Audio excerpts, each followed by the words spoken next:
So Moon Knight Episode 1 just dropped this past week on Disney Plus, and I was pleasantly surprised. It definitely has a Memento feel to it, and I love how we're seeing through Steven's eyes and are figuring things out along with him. Very cool. The show got me thinking about dissociative identity disorder, the shadow self we all have, and how we can use these pieces to achieve our goal.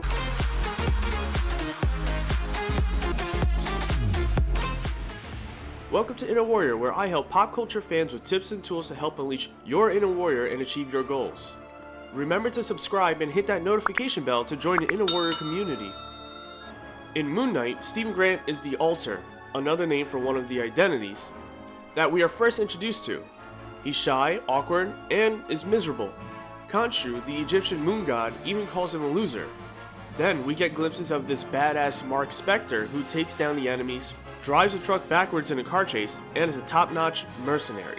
Marc Spector is the confident badass, while Stephen Grant is the lowly everyday man. Then there's Khonshu, which chooses Marc Spector as a host, to take on the bad guys. Khonshu is more aggressive and seemingly angry, but he's not an alter, but a completely separate consciousness. But what causes dissociative identity disorder? Normally, due to trauma as a child, that child splits their identity to compartmentalize or to heal from that trauma.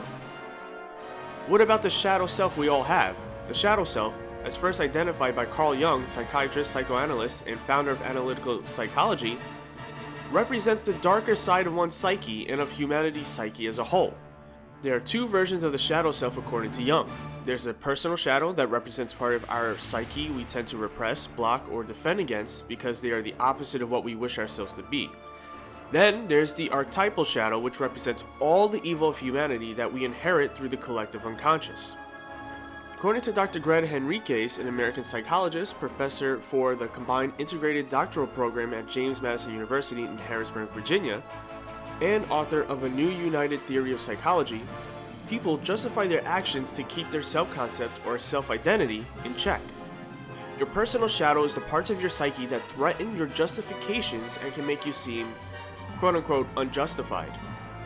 Dr. Henriques explains the shadow more simply as the portion of your psyche that represents what you want to know that you are not, but a part of you fears that you are. It's a degree or so different from an alter, as it doesn't quite have a life of its own, but it is similar in that it's almost dissociated from us in the sense that our subconscious shadow self can't have goals that oppose our own. Ever wonder why we procrastinate when we want to sit down and work on our career or business? Or why we find excuses to stop working out when we're trying to improve our health and improve our body's build? That's your shadow self. But why would your shadow do that? What's your shadow's goal? Your shadow's goal, like the dissociated alters of Moon Knight, is to protect you. Your shadow's being overprotected. It feels like you won't be disappointed with your business or career if you don't try, because if you don't try, you can't fail. Your shadow feels like if you don't exercise and improve your health, you won't have to worry about stress eating and feeling bad when you're feeling lazy. But your shadow's also holding you back from growth. It's keeping you in the comfort zone.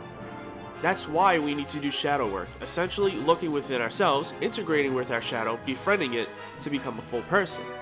Just as Stephen and Mark in Moon Knight must work together to get their lives together and find common ground to achieve their goals.